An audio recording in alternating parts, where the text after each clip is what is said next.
Olá, aqui é o Lucas e esse é mais um vídeo da série Desmistificando Apocalipse. No vídeo de hoje nós vamos dar entrada no segundo ato do livro, que compreende uma série de visões que João teve que acontecem na dimensão celeste. Para quem ainda não consegue entender sobre aquilo que eu expliquei agora, assista os primeiros vídeos da série onde eu explico a forma que nós temos interpretado o livro de Apocalipse. Lembrando que a gente vai ter um foco maior naquelas passagens que usam analogias ou linguagem simbólica. E o texto que nós vamos estar estudando hoje fica em Apocalipse capítulo 4, versículos 1 ao 11, que diz assim: Depois disso tive outra visão e vi uma porta aberta no céu, e a voz que parecia o som de uma trombeta e que antes havia falado comigo disse: Suba aqui e eu mostrarei a você o que precisa acontecer depois disso. Num instante fui dominado pelo Espírito de Deus e ali no céu estava um trono com alguém sentado nele. O seu rosto brilhava como brilham as pedras de jaspe e sárdio, e em volta do trono havia um arco-íris que brilhava como uma esmeralda. Ao redor do trono havia outros 24 tronos, nos quais estavam sentados 24 líderes, vestidos de branco e com coroas de ouro na cabeça. Do trono saíam relâmpagos, estrondos e trovões. Diante dele havia 7 tochas acesas, que são os 7 Espíritos de Deus. E em frente do trono havia uma coisa parecida com um mar de vidro, claro como cristal. Em volta do trono, em cada um dos seus lados, estavam 4 seres vivos, cobertos de olhos na frente e atrás. O primeiro desses seres parecia um leão, o segundo parecia um touro, o terceiro tinha cara parecida com a de um ser humano, e o quarto parecia uma águia voando. Cada um desses 4 seres vivos tinham 6 asas, que estavam cobertas de olhos nos dois lados.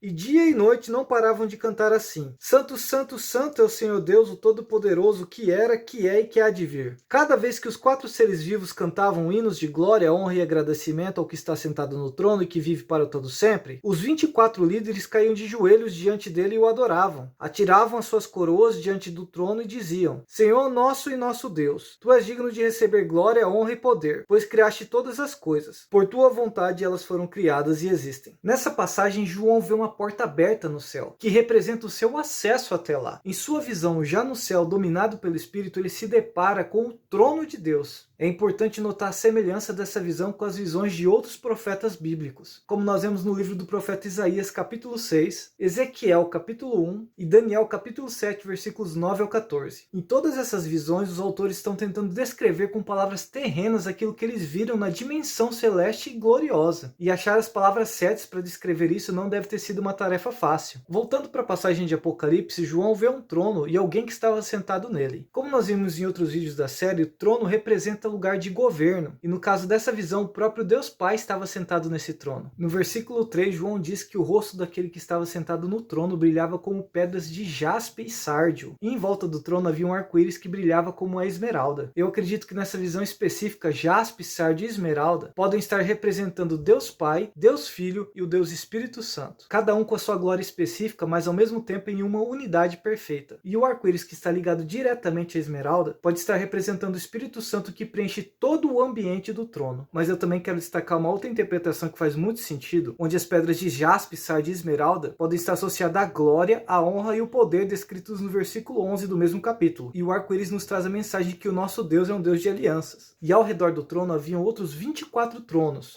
nos quais estavam sentados 24 líderes, ou em algumas versões, anciãos. Eles estavam vestidos de branco com coroas de ouro na cabeça. Como nós vimos no vídeo sobre o significado dos números de Apocalipse, o número 24 é a soma de 12 mais 12, ou 12 vezes 2. Ele nos remete às 12 tribos de Israel, que representa o povo de Deus do Antigo Testamento ou da Antiga Aliança, e os 12 apóstolos de Jesus, que representam a Igreja de Jesus no Novo Testamento ou Nova Aliança. Em outras palavras, esses 24 líderes representam todos aqueles que alcançaram a salvação tanto na Antiga como na Nova Aliança. Os tronos representam o lugar de governo e honra, e assim como o Senhor reina, os salvos também reinarão. As roupas brancas simbolizam a justificação e a santidade obtidas através da graça de Cristo. As coroas de ouro representam autoridade para governar e honra. Do trono saíam relâmpagos, estrondos e trovões, revelando o poder do Senhor, parecendo como a forma que o Senhor se revelou em Êxodo capítulo 19, verso 16. Diante dele estavam 7 tochas que representam os 7 Espíritos de Deus, ou seja, a manifestação completa da pessoa do Espírito Santo. Em frente do trono havia algo parecido como um mar de vidro. Ele pode estar representando a plenitude da criação de Deus, como nós podemos ver em Gênesis capítulo 1, verso 2. E o estar em frente ao trono comunica que toda a obra da criação está diante do Senhor. Em volta do trono haviam 4 seres vivos cobertos de olhos na frente e atrás. O primeiro dos seres parecia um leão, o segundo um touro, o terceiro um ser humano e o quarto uma águia voando. Cada um desses seres tinham 6 asas que estavam cobertas de olhos dos dois lados. Esses seres são muito parecidos aos descritos na visão de Ezequiel, capítulo 1. Eles podem estar representando a obra da criação de Deus, com o leão representando as feras selvagens, o touro os animais domésticos, o ser humano representando a humanidade e a águia representando as aves do céu. O estar coberto de olhos na frente e atrás pode representar a presença do Espírito Santo em toda a obra da criação. Cada um deles tinha 6 asas, totalizando 24, da mesma forma que haviam 24 anciãos, porém fazendo um paralelo com a visão do profeta Isaías no capítulo 6, onde ele também viu seres semelhantes aos descritos aqui em Apocalipse. Em Isaías, os seres usavam 2 asas para cobrirem seus rostos e 2 asas para cobrirem seus pés, ambas representando reverência ao Senhor, e com as 2 asas restantes eles voavam, podendo representar prontidão em servir ao Senhor. E o capítulo 4 de Apocalipse termina com a adoração de toda a criação a Deus. E terminamos aqui a explicação do vídeo de hoje. Espero que você tenha gostado. Se você gostou, não deixe de se inscrever no canal e você também pode estar baixando de forma gratuita meu e-book Desmistificando Apocalipse. O link para download está aqui na descrição do vídeo. Por hoje é só, que Deus os abençoe.